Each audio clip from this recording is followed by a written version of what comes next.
ՄԱԿ-ում այսօր Հայաստանի պատվիրակությունը ձեռնպահ մնաց, երբ քվեարկում էր պահանջ Ռուսաստանին Ուկրաինա վերադարձնել այնտեղից առևանգված, գերեվարված ուկրաինացի երեխաներին։ Թե ինչ կա ձեռնպահ մնալու այդ հարցում դժվար է ասել, բայց դե պաշտոնական Երևանը ձեռնպահ է սեփական ռազմագերիների ճակատագրի հարցում, այդպես որ հիմա չխոսենք այդ մասին։ Ինչու ես դա հիշեցի, որտեղ 2 օր առաջ արտգործնախարար Արարատ Միրզոյանը գտնվում էր Բրյուսելում եւ այնտեղից հպարտորեն զեկուցում էր, որ Երևանը շարունակում է ընթանալ եվրոինտեգրման ճանապարհով։ Արդյոք դա այդպես է, արդյոք դրան հավատում են Բրյուսելում։ Ինչ ասաց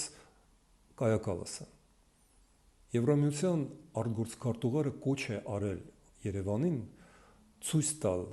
համերաշխությունը եվրոպական արժեքների հետ եւ քվեարկել կարևոր հարցերում, ռազմավարական հարցերում, այնպես ինչպես Եվրոպան է։ Եվրոպական կուսակցությունը ամիսներ շարունակ բացատրում է, որ Փաշինյանի կառավարության եվրամետությունը կեղծիք է եւ կարծես թե Եվրոպայում մեզ լսել են։